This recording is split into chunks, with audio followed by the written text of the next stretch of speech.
کے، لا یحب، لا نہیں، یحب، یحب، تو یا کس لیے ہے؟ یحب میں یا شروع میں کس لیے ہے؟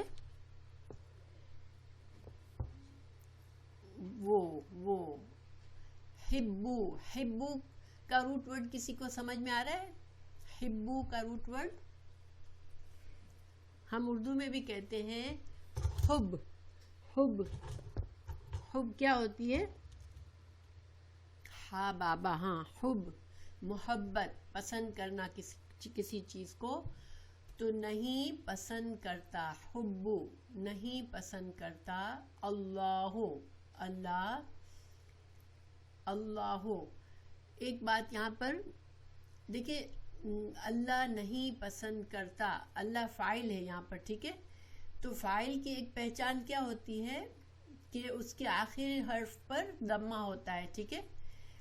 کبھی کبھی کسی وجہ سے ہمیں ضمہ نظر نہیں آتا، لیکن عام طور پر فاعل جو ہوتا ہے، کام کرنے والا ہوتا ہے، اس کے آخری حرف پر ضمہ ہوتا ہے، تو اللہ، تو نہیں پسند کرتا اللہ۔ الجہرا، کس چیز کو نہیں پسند کرتا؟ جہر کرنے کو، الجہرا، الجہرا کے اوپر، را کے اوپر فتح ہے، ٹھیک ہے؟ تو مفعول جس کے اوپر کام کیا جا رہا ہوتا ہے، جو فعل کا مفعول ہوتا ہے، وہ اس کے آخر حرف پر عام طور پر فتح ہوتا ہے۔ الجہرا، نہیں محبت کرتا، نہیں پسند کرتا اللہ، الجہرا، جہرا زور سے کہنا، جہر، ہم نے جہری نماز ہم پڑھتے ہیں نا، جہری نماز کیا ہوتی ہے؟ وہ نماز جس میں قرات کو آواز کے ساتھ پڑھا جاتا ہے، اور سری نماز کون سی ہوتی ہے؟ جس میں نماز کو دل میں چھوٹی آواز میں بالکل اپنے ہونٹ ہلا کے صرف پڑھتے ہیں ہم۔ تو جہرا ظاہر کر کے کرنا،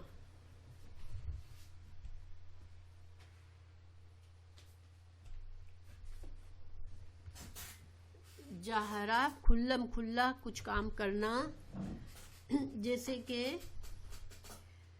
کہ بنی اسرائیل نے حضرت موسیٰ سے کہا تھا کہ ہم لن نؤمن لک حتی نری اللہ جہرتن، ہم آپ پر، ہم جو ہیں ہرگز ایمان نہیں لائیں گے جب تک ہم اللہ کو ظاہر طور پر دیکھ لیں۔ ہاں، خاموشی سے جو نماز پڑھی جاتی ہے وہ سری نماز ہوتی ہے، اور سر جو ہوتا ہے اس چھپی ہوئی چیز، اسرار، ٹھیک ہے؟ تو اب لا یحب اللہ الجہرا، اللہ نہیں پسند کرتا زور سے کہنا، ظاہر کرنا، کھلم کھلا کرنا۔ بالسوء، کس چیز کو؟ بی ساتھ، السوء، سو کو لفظ بہت دفعہ پڑھا ہے آپ نے، برائی کا، برائی، بالسوء من القول، من سے القول، بات میں سے، تو جملہ کیا ہوا کہ اللہ ایسی بات کو جو کہ آواز کے ساتھ کھلم کھلا کی جائے، جو بری بات ہو، جو برائی بیان کر رہی ہو، وہ اللہ پسند نہیں کرتا کہ برائی کو کھلم کھلا بیان کیا جائے۔ اللہ، مگر یہ کہ من، جو کوئی ہو، ظلمہ، جس پر ظلم کیا ہو، ظلمہ یہ مجھول ہے، ٹھیک ہے؟ یہ پیسیو ہے یا ایکٹیو ہے؟ ظلمہ، ظلمہ پیسیو ہے، جس پر ظلم کیا، اور پیسیو فعل کی ایک علامت یہ ہوتی ہے کہ پہلے لفظ پر ضمہ اور تیسرے لفظ پر فتح ہوتا ہے، مگر کبھی کبھی یہ واضح کلیئر نہیں بھی ہوتا، لیکن عام نشانی ایک یہ ہے، ظلمہ، ظلم کیا گیا۔ تو یہاں پر ترجمہ کیا ہے کہ برائی کے ساتھ آواز بلند کرنے کو اللہ پسند نہیں کرتا، مگر مظلوم کو اجازت ہے، اور اللہ تعالی جو ہے وَكَانَ اللَّهُ، اور ہے اللہ، سمیعاً، بہت سننے والا، رحیم، رحیم لفظ رحیم ہم نے پڑھا تھا تو ہم نے آپ کو شاید یاد ہو ترجمہ پڑھا تھا، بہت زیادہ بار بار رحم کرنے والا. تو سمیع جو ہے وہ رحیم کے وزن پر ہے، جس کا مطلب ہوتا ہے بہت خوب سننے والا ہے. ہر چھوٹی بڑی بات اور چھپائی ہوئی بات بھی اللہ سن لیتا ہے. علیمن اسی طرح بہت زیادہ جاننے والا ہے. بار بار ہاں. اچھا، اب یہ جو آیت ہے اس کا اجتماعی جیسے ایک لفظ ترجمہ رننگ ٹرانسلیشن کیا ہوا کہ برائی کے ساتھ آواز بلند کرنے کو اللہ تعالیٰ پسند نہیں فرماتا، مگر مظلوم کو اجازت ہے کہ اللہ تعالیٰ خوب سنتا جانتا ہے. تو یہاں پر تھوڑا سا کچھ مسنگ ہے، ٹھیک ہے. الا من ظلم، سوائے اس کی کہ جس پر ظلم کیا گیا.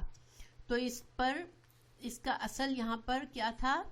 الا من ظلم کا یہاں پر فلا یؤاخذ اللہ بالجہر بہ، یعنی کہ اللہ جس کے اوپر ظلم کیا گیا اس کا اگر وہ آواز کو بلند کر کے بات کرتا ہے، ظلم کو بیان کرتا ہے، تو اللہ اس کی پکڑ نہیں کرے گا. یا دوسرا ترجمہ یہ کیا گیا کہ لا یحب اللہ الجہر بالسوء من القول الا جہر من ظلم، یعنی سوائے مظلوم کے، ظالم کو علانیہ برا کہنے کے، اللہ تعالیٰ کسی کو پسند نہیں کرتا کہ وہ کسی کو علانیہ برا کہے.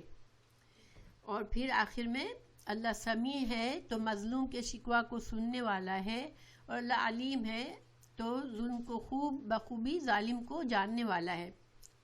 تو اس آیت کا پیچھے سے کیا تعلق ہے؟ دیکھیں پیچھے ہم نے اب تو خیر کافی چھٹیاں کی، لیکن پیچھے ہم نے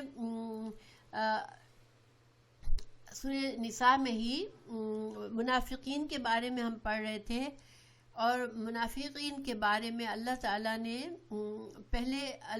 نے یہ جب ان کی برائیاں بتائی تو ساتھ ہی ساتھ مسلمانوں کو کیا حکم دیا کہ اگر یہ تم کو سلام دعا کرے چلتے پھرتے تو تم اس کو یہ نہیں کہ اس سے منہ پھیر لو. آپ کو پتہ ہے کہ منافقین مدینہ میں ساتھ رہتے تھے، اور بظاہر تو وہ بھی نمازیں بھی پڑھتے تھے اور بظاہر وہ مسلمانوں والے کام بھی کرتے تھے، لیکن جب ان کی علامات اللہ نے قرآن میں بتائی اور اللہ تعالیٰ نے ان کی سزا بتائی کہ فی درکل اسفل من النار، کہ وہ تو منافق جو ہے وہ جہنم کے سب سے نچلے طبقے میں جائیں گے.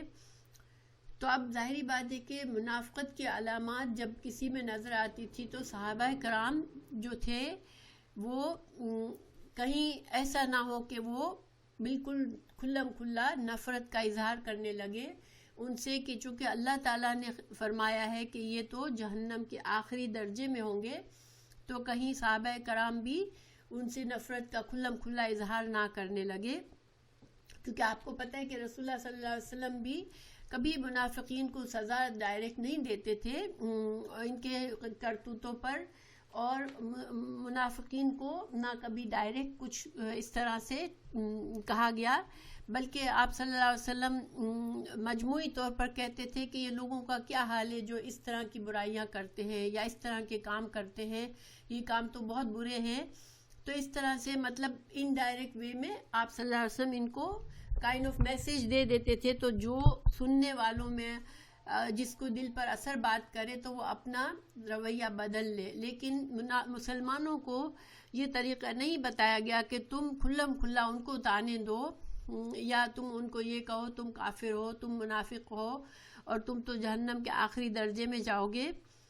تو اب دیکھیں اس سے ہم کیا سیکھیں کہ یہ جو ہے یہ تو ظاہری بات ہے کہ یہ وہ لوگ تھے جنہوں نے رسول اللہ صلی اللہ علیہ وسلم کے زمانے میں منافقت کی اور اللہ تعالیٰ ان سے بہت ناراض ہوا، مگر ان کو بھی ڈھکے چھپے الفاظ میں ان کی اصلاح کی گئی، ان کو کھلم کھلا ان کو تانے نہیں دیے گئے. تو ہم اس سے کیا سیکھیں؟ آج دیکھیں اگر اجتماعی زندگی ہے، مسلمان کہیں کوئی کام کر رہے ہیں مل جل کر، چاہے وہ کوئی نیکی کا کام کر رہے ہیں، مسجد میں کام کر رہے ہیں، کہیں کسی ادارے میں کام کر رہے ہیں، یا معاشرے میں جنرلی مل جل کے ایک معاشرے میں رہ رہے ہیں. اب کچھ لوگوں میں وہ سائنس نظر آتی ہے ہم کو کہ وہ یہ شخص بہت جھوٹ بولتا ہے، یا یہ شخص جو ہے وہ بات کو ادھر سے ادھر کرتا ہے، یا بات کو اندر سے کچھ اور ہوتا ہے اور باہر سے کچھ اور بول رہا ہوتا ہے. اب ایسی علامات دیکھ کر ہم اپنے معاشرے میں لوگوں کو ڈائریکٹ کافر اور منافقین اور ایسے طعنے ہم نہیں دے سکتے ان کو، نہ ہی ہم ان کو یہ کہہ سکتے کہ تم تو جہنم میں جانے والوں میں ہو. اس طرح کی باتیں اس طرح کی باتیں نہیں کہی جاتی، بلکہ ہمیں ان کی اصلاح کیا کرنی چاہیے کہ پرائیویٹلی کسی سے بات کرنی چاہیے. بالکل ہمیں کوئی رائٹ نہیں ہے، ہمیں نہیں پتہ اللہ شاید کس کو کس وقت ہدایت دے دے، تو ہم نہ کسی کو کافر کا طعنہ دے. بظاہر جو کہہ رہا ہے کہ میں مسلمان ہوں، پھر ہم اس کو کوئی طعنہ نہ دے کہ تم کافر ہو، تم منافق ہو. اس طرح کی باتیں ہم بھی نہ کریں. ایک تو بات یہ ہے، اور دوسرا اصلاح کا ضروری ہے تو اصلاح ہم پرائیویٹلی کر سکتے ہیں یا حکمت کے ساتھ، کہ جنرلی ان باتوں کا اجتماعی طور پر ان کی اشاعت کرے کہ ایسے کام کرنا بہت برے ہیں اور اس کا نتیجہ بہت برا ہے. واضح نصیحت کیا جا سکتا ہے مگر عام صیغے سے، یعنی کہ کسی کو ڈائریکٹ نشانہ نہ بنایا جائے. تو یہ تو ایک طرح سے اس وقت کے سمجھ لیں کہ اس وقت کے حالات پر یہ آیت فٹ آتی ہے. ٹھیک ہے. اسی طرح مسلمانوں کو دوسری جگہ کہا گیا تھا اذا حییتم بتحیۃ فحیوا باحسن منها او ردوها، اگر تم کو سلام کیا جائے تو تم سلام اچھی طرح سے سلام کا جواب دو، ان سے بہتر طریقے سے، یا ان کے سلام کا جواب جتنا ہی دے دو جتنا انہوں نے کہا. تو بہرحال یہ تو ایک اس خاص حالات میں اجتماعی طور پر ہم اس آیتوں کو اس طرح سے ہم اس سے سبق سیکھ سکتے ہیں کہ اجتماعی طور پر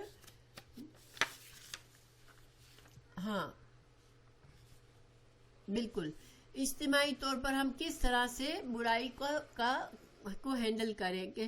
لیکن اب انفرادی طور پر دیکھیں، انفرادی طور پر بھی انسان کو بہت سے مسائل ہوتے ہیں. بعض اوقات ایک ہم معاشرے میں رہ رہے ہوتے ہیں تو جن لوگوں سے ہمارا واسطہ ہوتا ہے، بعض اوقات ان سے ہمیں کچھ لوگوں سے بڑی اذیت پہنچتی ہے. خود ہمارے رشتوں میں، ہمارے خاندان میں ہمیں بعض لوگوں سے بڑی تکلیف ہوتی ہے.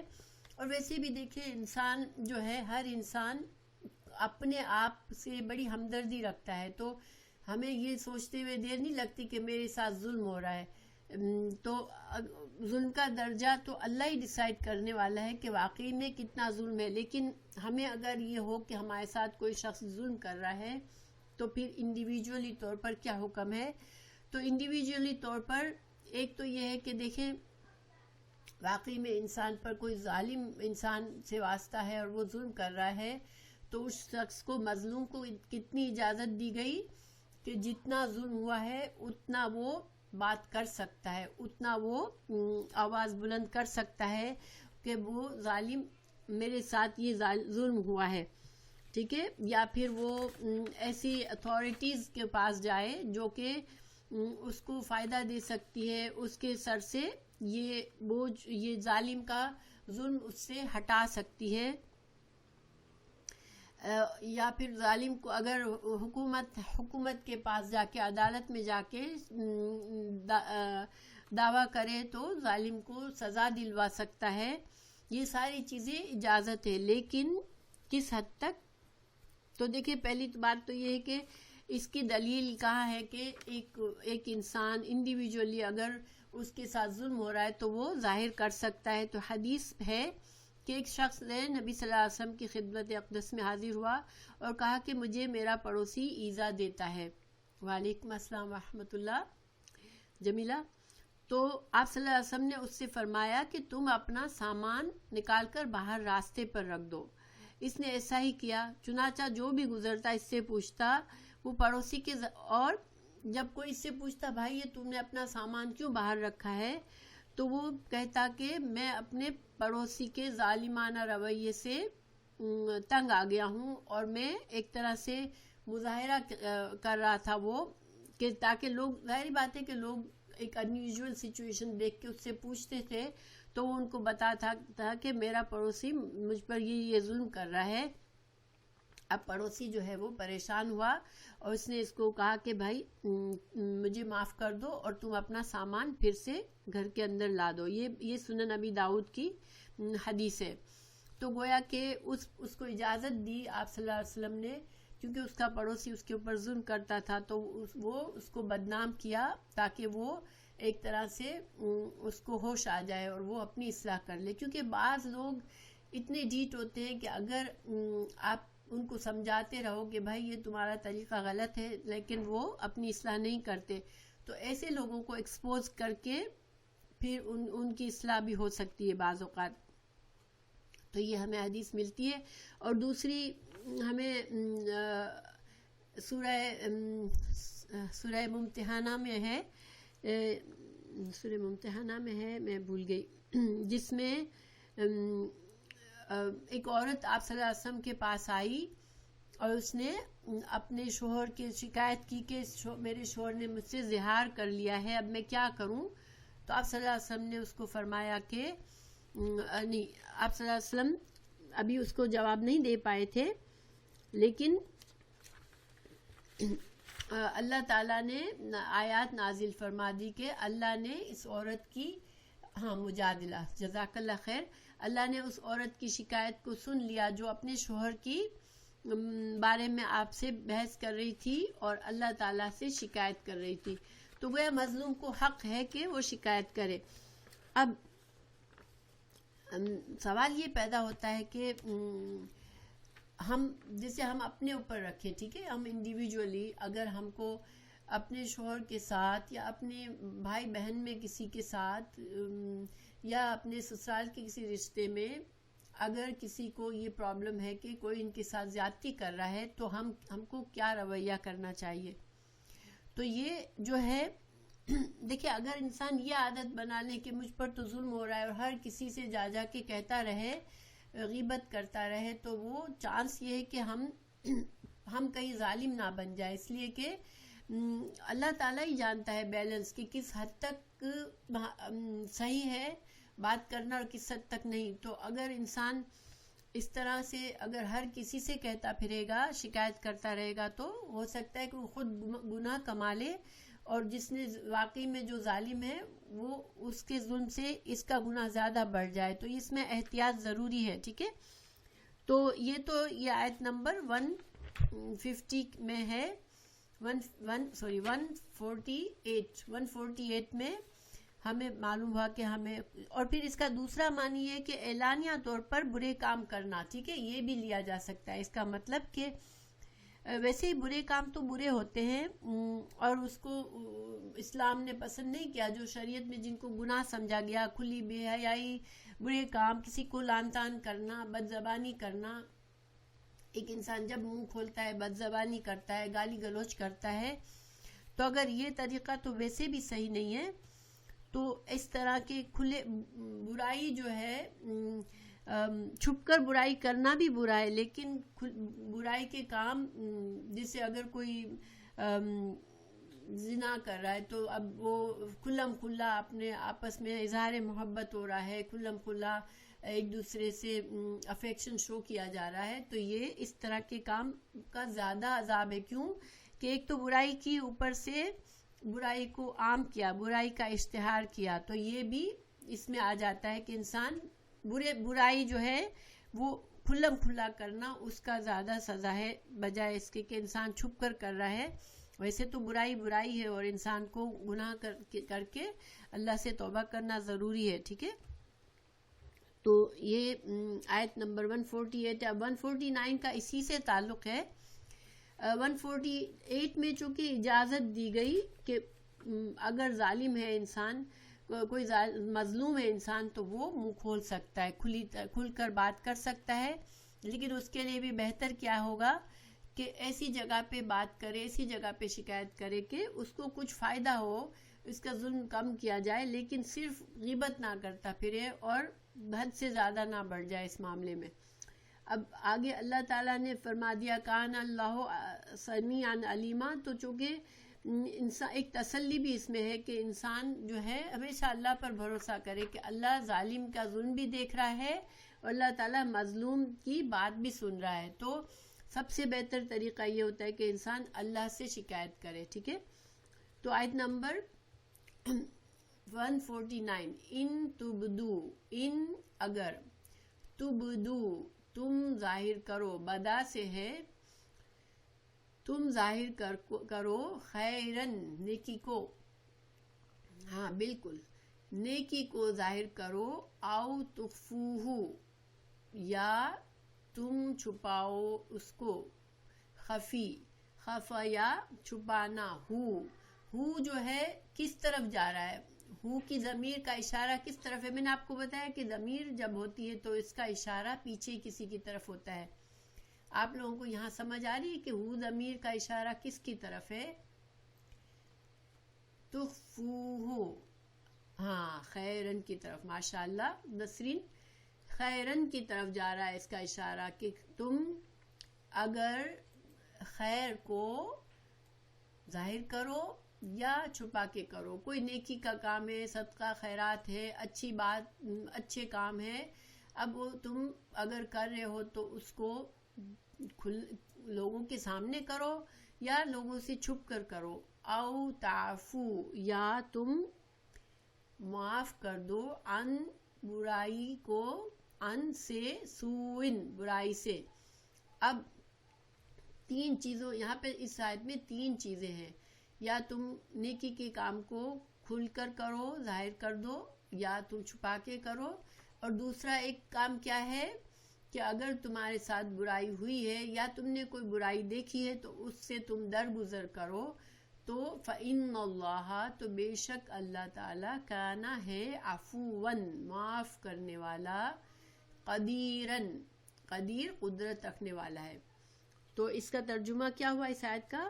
اگر تم کسی نیکی کو علانیہ کرو یا پوشیدہ یا کسی برائی سے درگزر کرو، پس یقیناً اللہ تعالیٰ پوری معافی کرنے والا اور پوری قدرت والا ہے.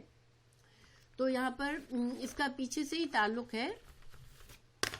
اب بدا تبدو جو ہے یہ تبدو نہ تھا. ٹھیک ہے. ان تبدو، آپ کو پتہ ہے کہ مضارع جو فعل مضارع ہوتا ہے جمع کا صیغہ تو آخر میں نون ہوتا ہے نا، تبدونا، یؤمنونا، یکفرونا، ہے نا. تو یہ بھی یہاں پر آخر میں نون تھا، تبدونا تھا. ٹھیک ہے. تو یہ تبدو کیسے بن گیا کہ ان جو ہے ان کی وجہ سے اس کا جو آخر کا نون تھا وہ گر گیا. بعض الفاظ جو ہوتے ہیں عربک میں جو حروف ہوتے ہیں، ان ہے، انا ہے، با ہے، من ہے، یہ سارے ایسی چیزیں ہیں جو کہ اپنے اسم اور فعل پر ایک نہ صرف اپنا معنی دینے کے علاوہ اسم اور فعل پر کچھ اثر بھی ڈالتے ہیں. ٹھیک ہے.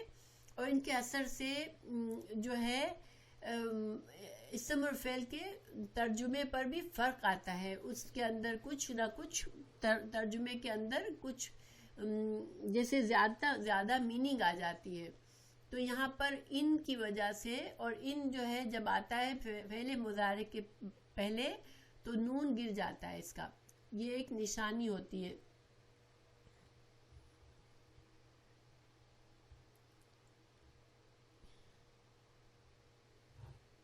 کیا تو ہو ضمیر ظلم کو ظاہر کرنے کی طرف نہیں؟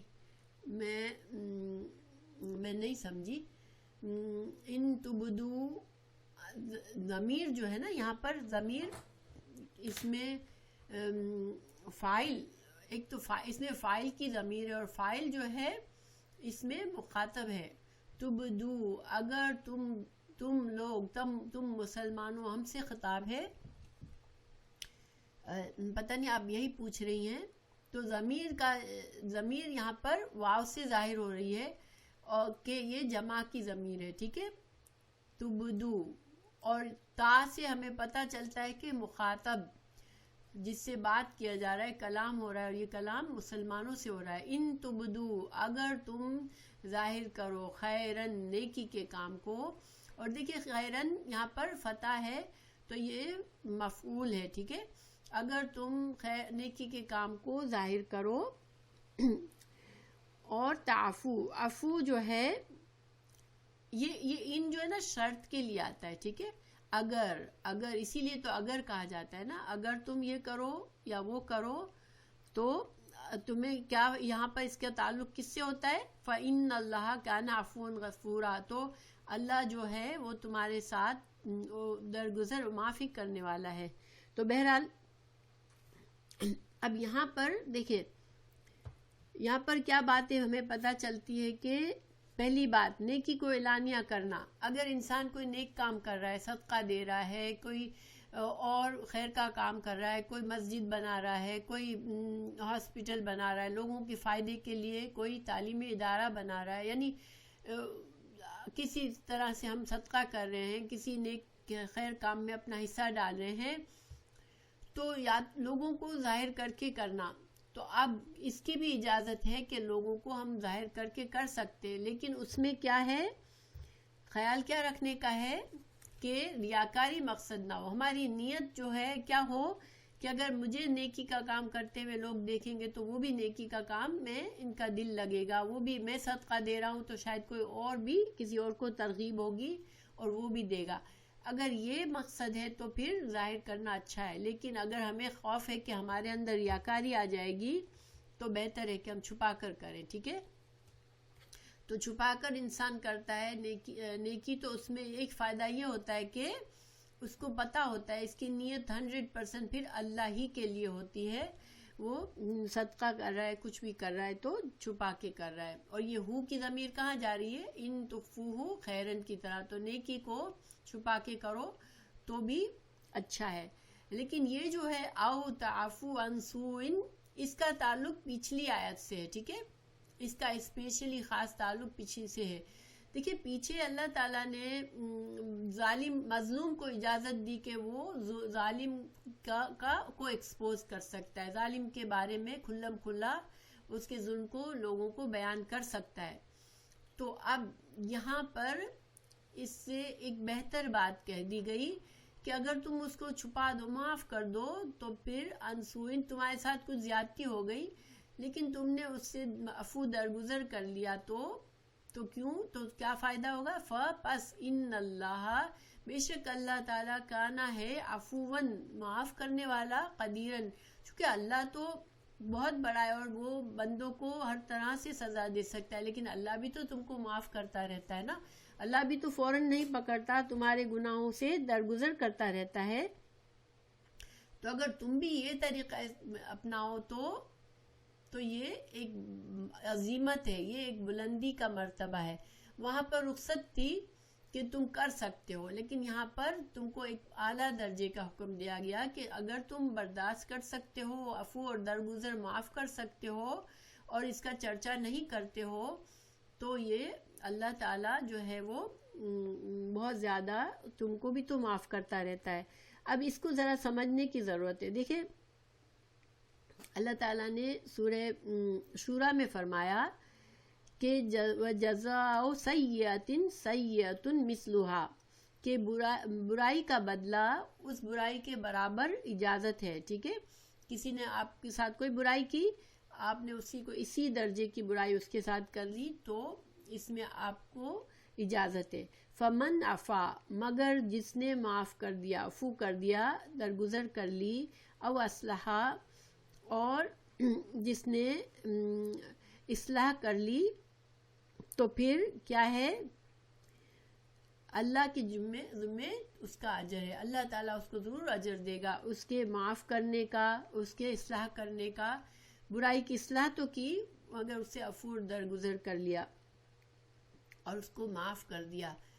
تو اب حدیث میں بھی ہے، آپ صلی اللہ علیہ وسلم نے فرمایا کہ آپس میں گالی گلوچ کرنے والے دو شخص جو کچھ کہیں گے اس کا گناہ پہل کرنے والے پر ہے، بشرطے کہ مظلوم یعنی جسے گالی پہلے دی گئی تھی اس نے جواب میں اتنی گالی دی اور زیادتی نہ کی. اب دیکھیں اس نے کیا ہمیں پتہ چلتا ہے کہ کوئی ہمارے ساتھ بدزبانی کی، کسی نے برا بھلا کہا، تانا دیا، ہمیں کچھ کچھ بری لعن طعن کی، گالی دے دی، تو اسی حد تک دینے سے انسان گنہگار نہیں ہوتا، ٹھیک ہے، لیکن ساتھ ساتھ ضروری کیا ہے کہ زیادتی نہ کی ہو۔ تو یہ حدیث ہمیں بتاتی ہے۔ دوسرے ایک اور حدیث بھی ہے صحیح مسلم کی کہ اللہ تعالیٰ معاف کر دینے سے اللہ تعالیٰ عزت میں اضافہ فرما دیتا ہے۔ اگر جو شخص کے پاس قدرت ہے بدلہ لینے کی، لیکن وہ عفو اور درگزر کرتا ہے لوگوں کی زیادتیوں سے، تو اللہ تعالیٰ اس کو عزت دیتا ہے۔ اور اس حدیث کا دوسرا حصہ ہے کہ کوئی شخص اللہ کے لیے نیچا نہیں ہوتا مگر اللہ تعالیٰ اسے اونچا کرتا ہے۔ صرف اللہ کو خوش کرنے کے لیے انسان نے عاجزی کر لی تو اللہ تعالیٰ اس کو بلند درجہ دیتا ہے، عزت دیتا ہے۔ تو یہاں پر ہمیں کیا غور و فکر ہمیں کیا کرنے کی ضرورت ہے؟ دیکھیں کچھ درجے ہوتے ہیں، ٹھیک ہے۔ ایک تو یہ ہے کہ انسان کے اوپر اتنا ظلم ہو رہا ہے کہ اس ظالم کو ظلم کو روکنا ضروری ہے۔ اگر ہم نہیں روکیں گے تو وہ کسی اور پر بھی ظلم کرے گا۔ ان حالات میں تو بہتر یہ ہے کہ ظالم کو ایکسپوز کیا جائے اور اس کو اگر ہو سکے تو ایسی اتھارٹی کے پاس عدالت میں یا اس طرح سے یا کسی طرح سے اس کو سزا دلوائی جائے تاکہ اس کو آئندہ کے لیے ظلم روک لے اور اس کو دوسروں کو بھی عبرت ہو۔ لیکن اگر ہم عام معاملات میں ہم اسی حکم کو ہم عام معاملات میں لیتے ہیں تو پھر دو درجے ہیں۔ ایک تو یہ کہ کسی نے ہماری برائی کی، ہمارے ساتھ برا سلوک کیا، ہمیں برے نام سے پکارا، بے عزتی کی، بد زبانی کی، ہم نے اتنا ہی کر لیا تو ہم گنہگار نہیں ہیں، مگر اس میں پھر احتیاط کرنی پڑے گی کہ جتنا کہا صرف اتنا ہی، اس سے زیادہ نہیں۔ یہ نہیں کہ پھر غصہ شروع ہوا ہے ہم کو تو اب ہم کسی طرح کنٹرول میں ہی نہیں آ رہے اور اس نے اینٹ ماری، ہم نے اس کو پتھر مارنے شروع کر دیے، تو وہ پھر انسان جو مظلوم ہوگا وہ ظالم بن جائے گا۔ لیکن دیکھیں جو لوگ اللہ کے قریب ہوتے ہیں، جو اللہ کے پسندیدہ لوگ ہوتے ہیں، ان کے لیے عفو اور درگزر پسند کیا گیا۔ آپ کو پتہ ہے ایک واقعہ ہے، رسول اللہ صلی اللہ علیہ وسلم کے پاس حضرت ابوبکر صدیق بیٹھے ہوئے تھے اور ایک شخص آیا اور اس نے حضرت ابوبکر صدیق کے ساتھ بڑی بد زبانی کی، آپ کو گالی گلوچ دی، اور حضرت ابوبکر صدیق خاموش تھے اور آپ صلی اللہ علیہ وسلم بھی برابر میں بیٹھے ہوئے تھے اور آپ کے چہرے پر بھی ایک مسکراہٹ تھی، آپ بھی خاموش تھے، آپ نے بھی کچھ نہیں کہا۔ لیکن آخر تنگ آ کر کچھ دیر کے بعد حضرت ابوبکر صدیق نے اس آدمی کے ساتھ اس کے برائی سے جواب دیا تو رسول اللہ صلی اللہ علیہ وسلم اٹھ کر چلے گئے وہاں سے۔ اب حضرت ابوبکر صدیق کو بڑی پریشانی لگی کہ کیوں ایسا کیا رسول اللہ صلی اللہ علیہ وسلم نے، میں نے تو کوئی زیادتی نہیں کی، اس شخص نے مجھے آپ کے سامنے اتنی باتیں سنائی تو میں نے ایک بات کہی۔ تو انہوں نے پوچھا رسول اللہ صلی اللہ علیہ وسلم سے، یا رسول اللہ صلی اللہ علیہ وسلم آپ مجھ سے کیوں ناراض ہوئے، کیا آپ ناراض ہو کر چلے گئے؟ میں نے تو آپ نے دیکھا تھا وہ شخص مجھ سے کتنی زیادتی کر رہا تھا۔ تو رسول اللہ صلی اللہ علیہ وسلم نے کیا فرمایا کہ جب تم کو وہ تمہارے ساتھ بدتمیزی کر رہا تھا، وہ تمہیں گالیاں دے رہا تھا، تو فرشتہ تمہاری طرف سے اس کے اوپر لوٹا رہا تھا، ساری بری باتیں جو وہ تم سے کہہ رہا تھا وہ فرشتہ تمہاری طرف سے اس کی طرف لوٹا رہا تھا۔ لیکن جب تم نے جواب دینا شروع کیا تو فرشتہ چلا گیا، اور جس جگہ سے فرشتے چلے جاتے پھر وہاں میں بھی نہیں رہتا۔ تو دیکھیں کیوں آپ صلی اللہ علیہ وسلم نے کہ صحابہ کا چونکہ درجہ اتنا بلند تھا، تو اگر انسان کو بلند درجہ حاصل کرنا ہے تو اس کو کیریکٹر میں صبر بھی ہونا چاہیے، عفو اور درگزر بھی ہونا چاہیے۔ تو آپ صلی اللہ علیہ وسلم کے قریب ترین صحابی تھے، تو پھر حضرت ابوبکر صدیق کو کیا سکھایا گیا کہ آپ کے لیے بہتر یہ تھا کہ آپ خاموش رہتے۔ اور ویسے بھی انسان دیکھیں کسی کو، آپ کو پتہ ہے کوئی انسان کسی کو کافر کہہ دیتا ہے، کسی مسلمان کو کافر کہہ دیتا ہے، یا کسی مسلمان کو کہتا ہے تجھ پر لعنت ہے، اگر وہ شخص اس درجے کا نہیں ہے، وہ اس کے اوپر وہ بات صحیح نہیں آتی، تو پھر وہ لعنت، وہ کافر کہنا یہ اس شخص پر لوٹ آتا ہے اور خود اس کے اوپر وہ لعنت پڑتی ہے۔ تو یہ بھی احتیاط کی ضرورت ہے کہ انسان کسی مسلمان کو اس طرح سے نہ کہے۔ اب ایک تو یہ ہے کہ دیکھیں رسول اللہ صلی اللہ علیہ وسلم کا بھی آپ لوگوں نے واقعہ سنا ہوگا کہ آپ صلی اللہ علیہ وسلم ایک بار بیٹھے تھے، حضرت عائشہ بھی نزدیک تھی، اور کسی یہودی نے آ کر آپ کو السلام علیکم کہا، السلام علیکم کے بجائے السلام علیکم کہا، اور جس کا مطلب تھا وہ ایک طعنہ تھا، وہ ایک بد دعا تھی. تو رسول اللہ صلی اللہ علیہ وسلم تو ابھی کچھ نہیں، وعلیکم صرف وعلیکم کہہ دیا، لیکن حضرت عائشہ جو تھی وہ بہت اپسیٹ ہو گئی، اور انہوں نے اس شخص کو کہا تم پر وہی باتیں اس کو لوٹائی، اور اس کے اوپر کچھ اور بھی ڈال دیا کہ تو حضرت رسول اللہ صلی اللہ علیہ وسلم نے فوراً ٹوکا حضرت عائشہ کو کہ عائشہ آپ جو ہیں اللہ بد زبانی کو پسند نہیں کرتا. تو حضرت عائشہ نے کہا یا رسول اللہ آپ نے سنا نہیں اس نے آپ کے ساتھ کتنی غلط بات آپ سے کہی تھی. تو رسول اللہ صلی اللہ علیہ وسلم نے فرمایا عائشہ آپ نے نہیں سنا میں نے کیا اس سے کہا تھا، میں نے کہا تھا وعلیکم، تو میں نے اس کی بات اس پر لوٹا دی تھی، تو میری بات جو تھی وہ قبول ہوئی، اس کے اوپر وہ برائی لوٹی، وہ لعنت اس پر لوٹی، وہ بددعا اس پر لوٹی، اور مجھے اللہ نے بچایا. تو آپ کو اس طرح سے نہیں کرنا چاہیے تھا. تو یہ تو بڑے بڑے لوگوں کے اللہ کی قربت کے جن کو خواہش ہوتی ہے، جو چاہتے ہیں کہ اللہ تعالیٰ مجھ سے میں اللہ سے قریب رہوں، تو انسان کو ایسا کیریکٹر اپنانا چاہیے.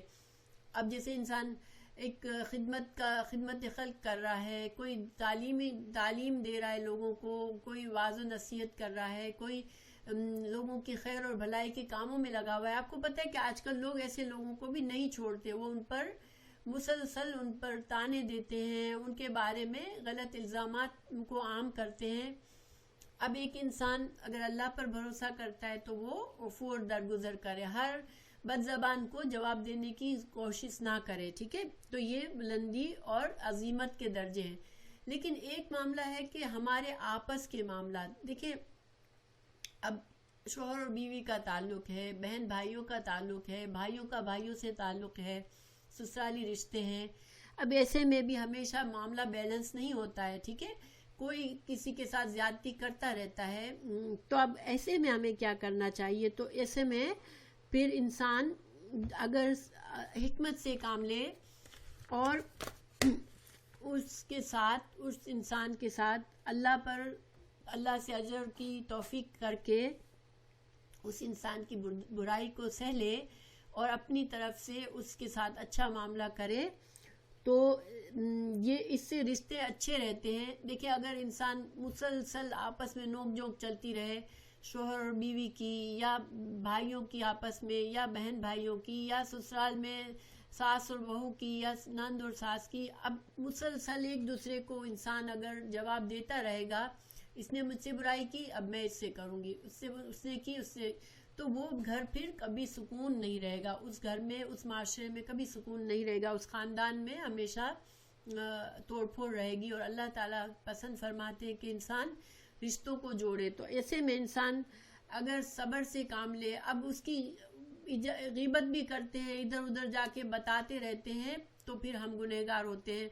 تو ہم غیبت سے بھی بچے اور ادھر ادھر جا کے بتائے بھی نہ. اللہ تعالیٰ سے اکیلے میں ہم اللہ سے شکایت کر سکتے ہیں، اللہ سے ہم مدد مانگ سکتے ہیں، اللہ سے حکمت مانگ سکتے ہیں، اور ہم اگر عفو درگزر کریں اور اللہ پر امید رکھیں کہ اللہ بھی تو میرے ساتھ، اللہ تعالیٰ میرے ساتھ درگزر کرے گا اگر میں اس شخص کے معاملے میں صبر سے کام لیتی ہوں. تو یہ سارے اس حدیث سے ہمیں سبق نکلتا ہے. اور ویسے بھی کون سا انسان ہے جو کہ غلطی نہ کرتا ہو، گناہ نہ کرتا ہو. تو ہمیں بھی انشاءاللہ اللہ سے ہر وقت ہمیں ضرورت ہے کہ اللہ تعالیٰ ہمیں معاف فرماتا رہے اور ہماری پکڑ نہ ہو ہمارے گناہوں پر. اور ویسے بھی انسان دیکھیں کب تک برائی اکیلا انسان کرے گا. اگر کوئی انسان زیادتی کرتا ہے، دوسرا انسان ہمیشہ اچھی طرح سے ڈیل کرتا ہے، تو کب تک وہ انسان اکیلا برائی کرتا رہے گا؟ ایک نہ ایک دن اس کے دل میں بھی خیال آئے گا کہ میں کیا کر رہا ہوں، میں کیوں زیادتی کر رہا ہوں، ٹھیک ہے نا. تو یہ انشاءاللہ ہمیں اس سے سبق ملتا ہے. اب ہم اگلی آیت پر چلتے ہیں. ان الذین، بے شک وہ لوگ، یکفرون، جو کفر کرتے ہیں باللہ اللہ کے ساتھ و رسولہ اور اس کے رسولوں کے ساتھ. یہ رسول واحد ہے یا جمع ہے؟ لفظ رسول کسی کو پتا ہے کہ رسول واحد ہے یا جمع ہے؟ ماشاءاللہ. اس کا واحد کیا ہے؟ رسول. را پر زبر ہے اور سا پر سین پر دمہ اور واو. رسول. وَيُرِيدُونَ اور وہ چاہتے ہیں. یریدون وہ کا ترجمہ کہاں سے آیا؟ یا سے. ٹھیک ہے. یو اور ریدو واو نون ہمیں کیا بتاتا ہے؟ واو نون جمع کے لیے. تو اب را یا دال رید یہ اکثر میں تھا را واو دال رود. ارادہ کرنا جو چاہنا کچھ چاہنا. مگر واو کو یا میں کیوں تبدیل کیا ہے؟ آسانی کے لیے. کیونکہ را کے نیچے زیر ہے تو یہاں پہ ریود ری کے بعد واو نہیں آ سکتا تھا اس لیے. ٹھیک ہے. یریدون جو چاہتے ہیں ان یہ کہ یفرقو کا یہاں پر اصل ورڈ کیا تھا آپ لوگ مجھے بتائیں. تھوڑی دیر پہلے آپ کو سمجھایا تھا کہ فعل مضارع جب جمع ہوتا ہے تو آخر میں کیا ہوتا ہے؟ نون ہوتا ہے نا. ہاں ماشاءاللہ آخر میں نون ہونا چاہیے تھا. اور یہ جمع ہے ہمیں کیسے پتا چلا؟ فعل مضارع جمع کا صیغہ ہے کیسے پتا چلا؟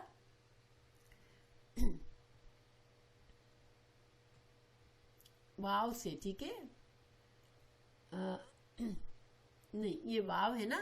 یفرقو یہ واو جمع کا ہے ماشاءاللہ. ٹھیک ہے. واو جمع کا ہے. تو یہاں یفرقو نہ تھا تو وہ فرق کرنا ہم اردو میں بھی بولتے ہیں. وہ فرق کرنا کا کیا مطلب ہوتا ہے؟ کہ ایک کو لینا ایک کو چھوڑنا. ٹھیک ہے. تفریق کرنا. بین اللہ بینا درمیان اللہ کے و رسولہ اور اس کے رسولوں کے. مطلب کیا ہے کہ کہے کہ میں اللہ کو تو مانتا ہوں اس کے رسولوں کو نہیں مانتا. تو یہ جائز نہیں ہے کیونکہ اللہ کے رسول کو ماننا اسی طرح ہے جیسے اللہ کو ماننا ہے. ٹھیک ہے. کیونکہ اللہ تعالیٰ رسولوں ہی کے ذریعے سے انسان کو ہدایت بھیجتے ہیں. تو رسولی ہی اس کے رسولوں کے. اور ہی کی ضمیر کہاں جائے گی؟ کس کی طرف اشارہ کر رہی ہے ہی کی ضمیر؟ ورسولی ہی ضمیر کہاں جا رہی ہے؟ ہاں لفظ جلالہ کی طرف. ماشاءاللہ. تو اللہ کے درمیان اور اللہ کے رسولوں کے درمیان تفریق کرتے ہیں. وَيَقُولُونَ اور وہ کہتے ہیں نُؤْمِنُ ہم ایمان لائے بِبَعْضٍ ساتھ بعض کے. وَنَكْفُرُ اور ہم کفر کرتے ہیں بِبَعْض اور ہم بعض کا کفر کرتے. وہ کیا کہتے ہیں؟ بعض انبیاء کو تو ہم مانتے ہیں بعض کو ہم کفر کرتے ہیں. یا کتاب کے بعض احکامات کو ہم مانتے ہیں. قرآن کو تو ہم مانتے ہیں ہم حدیث کو نہیں مانتے. تو اس طرح کی باتیں کرنا یہ کیا ہے؟ وَيُرِيدُونَ اور وہ چاہتے ہیں ان یہ کہ یتخذو یہاں پر بھی کیا چیز مسنگ ہے؟ یتخذو میں کیا چیز مسنگ ہے؟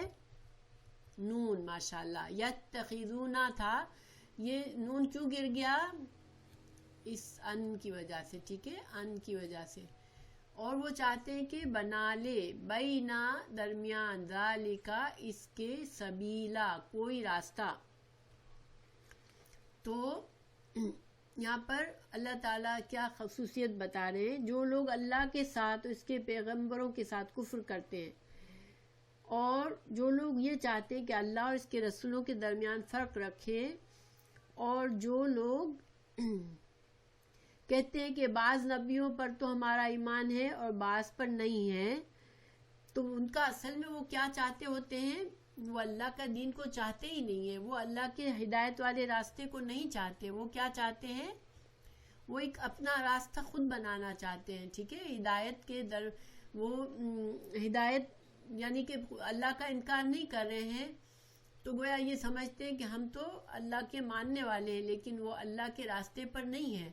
وہ جو ہے وہ ہدایت اور گمراہی کے درمیان وہ سمجھتے ہیں وہ ہمارا اپنا ایک راستہ بنا لیں, اپنا پسند کا راستہ نکال رہے ہیں. تو اللہ تعالیٰ کیا فرما رہا ہے, اولئکا یہی لوگ, ہم وہ, الکافرون وہ کافر ہیں. دیکھیں یہاں پر ہم کی ضرورت نہیں تھی. ٹھیک ہے, اولئک الکافرون وہ کافر ہیں یہ مطلب تھا, لیکن یہاں ہم کیوں آئی ہے, یہی لوگ کافر ہیں, یعنی کہ زور دینے کے لیے یہ لوگ وہی ہیں جو کہ کافر ہیں. تو جب بات میں زور دینے کی ضرورت ہوتی ہے تو الگ سے ایک ضمیر لائی جاتی ہے جس کی ضرورت نہیں ہوتی ہے. یہ ضمیر جو ہے زور دینے کے لیے آئی ہے کہ یہ لوگ کافر ہیں, یعنی کہ انسان کہے کہ وہ یہ تو اللہ کو تو مانتے ہیں, یہ اپنے موسیٰ کو علیہ السلام کو تو مانتے ہیں, اچھا صرف رسول اللہ صلی اللہ علیہ وسلم کو نہیں مانتے, تو پھر کیا ہوا, اتنا تو ایمان ہے نا ان کو, لیکن ایمان ایسا ادھورا ایمان قبول نہیں ہے. ٹھیک ہے, یا تو انسان تمام انبیاء کو مانے, اللہ کو مانے, اللہ کے تمام فرشتوں کو مانے.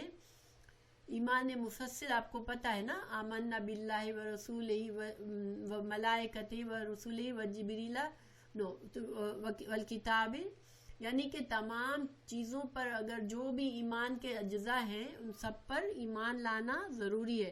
اگر انسان ایک رسول کو مانا دوسرے کو نہیں مانا تو گویا کیا ہوا کہ وہ تو اپنی خواہش سے جس کی بات پسند آئی اس کو مانا, تو اصل میں وہ اللہ کی بات نہیں مان رہے ہوتے بلکہ اپنی خواہش پر چل رہے ہوتے ہیں. ہاں بہت سے لوگ آج کہتے ہیں کہ حدیث کی ضرورت نہیں ہے, ہمیں قرآن کافی ہے. یہ بالکل یعنی کہ ذرا بھی ان کو احساس نہیں ہوتا کہ یہ کفر کا کلمہ کہہ رہے ہیں. جو لوگ اگر یہ کہتے ہیں, دیکھیں بعض لوگوں کو, میرے ساتھ ہوا ہے کہ ہمارے جاننے والوں میں سے مجھ سے پوچھتے ہیں کہ فلاں حکم حدیث میں کہاں آیا ہے, یعنی قرآن میں کہاں آیا ہے. تو میں نے کہا قرآن میں نہیں, یہ حدیث کا حکم ہے. تو انہوں نے کہا بھائی حدیث کا نہیں, ہمیں صرف قرآن کا بتائیں. تو اب یہ کہنا ہی بہت بڑی جسارت ہے, کیونکہ اللہ تعالیٰ نے رسول صلی اللہ علیہ وسلم کے ذریعے قرآن بھیجا, اور ساتھ ہی ساتھ رسول اللہ صلی اللہ علیہ وسلم نے جو بھی کچھ سکھایا وہ بھی اللہ کی طرف سے تھا. تو یہ بہت بڑی بات ہے, یہ معمولی بات نہیں ہے. جس طرح اللہ ہمیں قرآن میں جس چیز کو ہمیں حلال کہہ دیا اور جس چیز کو حرام کہہ دیا اور حدیث میں کہہ دیا, اس میں کوئی فرق نہیں ہے.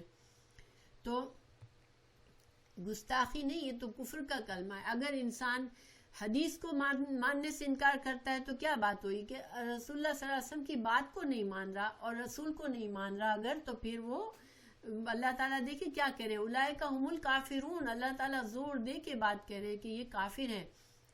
تو وَأَعْتَدْنَا, اور ہم نے تیار کیا ہے, لِلْكَافِرِينَ کافروں کے لیے. اور اعتدنا جو ہوتا ہے عدد سے ہے, اور عدد تیار کرنا ایک چیز کو گن کے تیار کرنا, یعنی کہ بڑی پراپرلی انسانوں کے تعداد کے, کافروں کی تعداد کے مطابق جہنم کو تیار کیا ہے, اور کافروں کی گناہوں کے مطابق اس میں سزا تیار کی گئی ہے.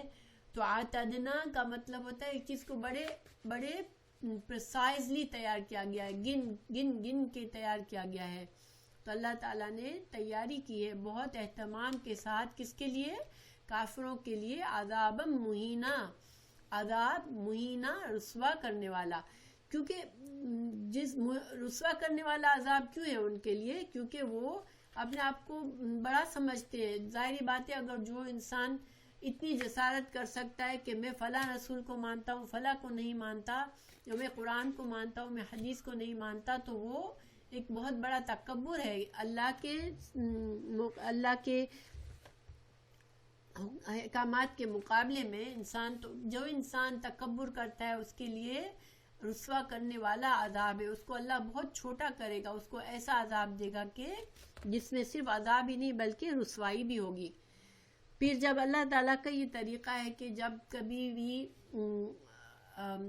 عذاب کی دھمکی آئی تو ساتھ ساتھ خوشخبری بھی آ گئی. والذین، اور وہ لوگ، آمنو، جو ایمان لائے، باللہ، ساتھ اللہ پر، ورسلہ، اور اس کے تمام رسولوں پر. آپ کو پتہ ہے کہ مسلمان، ہم کو بار بار کہا گیا کہ لا نفرق بین احد، ہم تمام رسولوں پر ایمان لاتے، کسی میں فرق نہیں کرتے. حالانکہ اگر آپ غور کریں تو کیا ہم حضرت موسیٰ علیہ السلام کے سوچتے ہیں کہ حضرت موسیٰ علیہ السلام نے ہمیں کیا حکم دیا تھا؟ ہم تو کبھی نہیں سوچتے، مگر ہم ان کو اللہ کا نبی مانتے ہیں، ہم ان کو انکار نہیں کرتے. ہم یہ کہتے ہیں کہ ہاں وہ بھی اللہ کے نبی تھے، حضرت عیسیٰ علیہ السلام بھی اللہ کے نبی تھے. حالانکہ ہم شریعت تو صرف رسول اللہ صلی اللہ علیہ وسلم کی ہی مانتے ہیں، عملی طور پر ہمیں آپ صلی اللہ علیہ وسلم کے احکامات ہم مانتے ہیں. مگر پھر بھی ہم سے بار بار کیوں کہلوایا گیا کہ ہم رسولوں میں فرق نہیں کرتے؟ کیونکہ یہ ایمان کا حصہ ہے. اگر مسلمان ہو تو پھر تمام انبیاء کو مانو. تو جنہوں نے تمام انبیاء کو مانا، ولم، اور نہیں، یفرقو، انہوں نے فرق نہیں کیا، بین احدم، کسی کے درمیان، منہم، ان میں سے. ہم کی ضمیر کہاں جا رہی ہے؟ منہم. ہم کی ضمیر کہاں جا رہی ہے؟ ہاں ماشاءاللہ، رسول کی طرف. ٹھیک ہے، کہ کسی بھی رسولوں کے درمیان ہم نے درجات کے بارے میں جھگڑے نہیں کیے، ہم نے فرق نہیں کیا کہ ہم یہ رسول زیادہ اچھا تھا یا یہ بڑا تھا یا یہ وہ تھا. نہیں، یہ باتیں ہمارے کرنے کے لیے نہیں ہے. یہ درجات کی بلندی اللہ کے نزدیک ہے، وہ ہم اس کو مانتے ہیں. ہم اپنی طرف سے کوئی جھگڑا نہیں کرتے کہ بھئی ہمارا رسول تو سب سے اچھا ہے، تمہارا رسول اچھا نہیں تھا، یا تمہارے رسول کا درجہ کم تھا. ہم کسی سے ایسے نہیں کہتے. اولئک، یہی لوگ، سوفا ان قریب. ٹھیک ہے، سوفا جو ہے ثم ایک درجہ ہوتا ہے پھر، اور سوفا جو ہے وہ ان قریب، یہ اس کا بعد کا درجہ ہے، یعنی کہ فیوچر میں. سوفا ان قریب، یؤتیہم، دے گا ان کو، اجورہم، اجور، اجر. اجر کیا ہوتا ہے؟ انسان نے کچھ کمائی کی، پھر اس کا بدلہ اسے دیا جاتا ہے، وہ اجر ہوتا ہے. تو یہاں اجر، ہمیں اس کی جزا ملے گی، ہمارے ایمان کی، ہمارے مکمل ایمان کی جزا ملے گی ہمیں.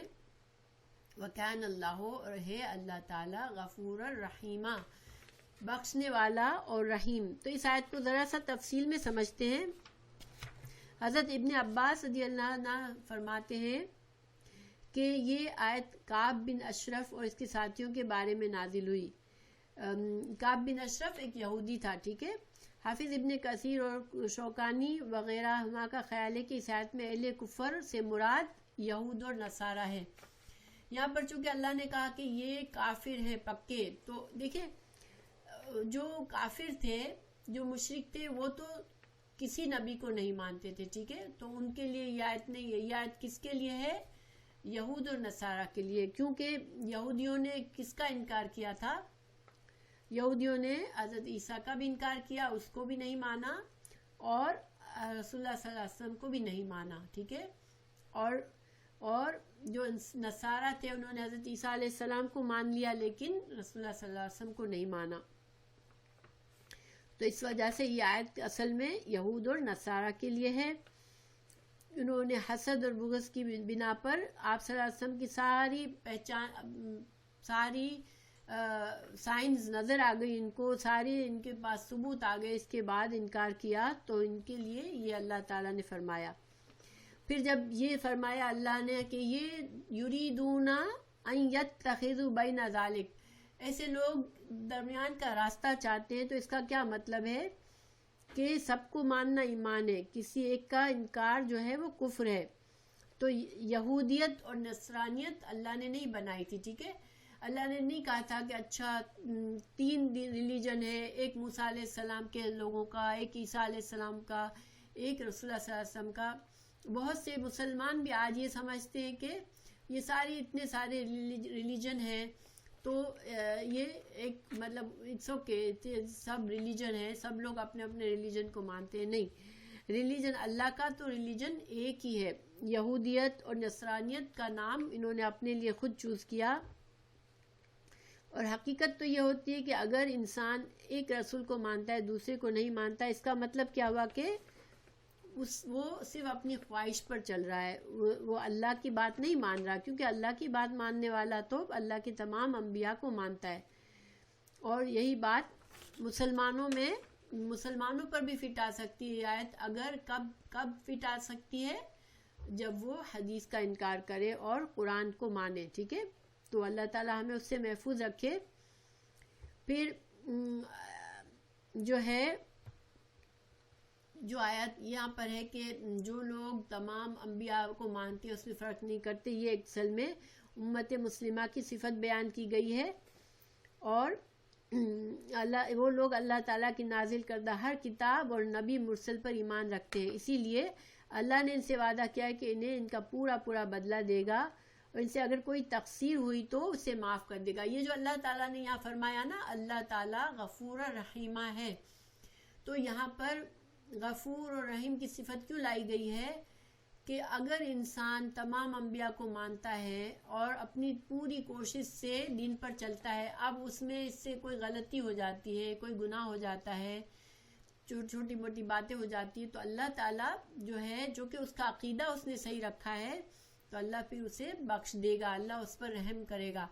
تو یہ دیکھیں جو لوگ مسلمان ہیں وہ گناہ بھی کرتے ہیں، مگر چونکہ ان کا عقیدہ صحیح ہوتا ہے کہ تمام انبیاء کو مانتے ہیں اور رسول اللہ صلی اللہ علیہ وسلم کی حدیث کو مانتے ہیں، اللہ کے قرآن کو مانتے ہیں، مگر پھر بھی اپنے نفس کی کمزوری سے کچھ گناہ کر بیٹھتے ہیں، تو ان کے بارے میں اللہ سے امید ہے کہ اللہ تعالیٰ ان کو معاف کر دے گا۔ لیکن انسان کو جب بھی گناہ ہو جائے تو اپنے فوراً اس سے معافی مانگ لینی چاہیے، کیونکہ یہ امت مسلمہ کے لوگ بھی جہنم میں جائیں گے، اور اگر انہوں نے شرک نہیں کیا، تمام رسولوں پر ایمان رکھا،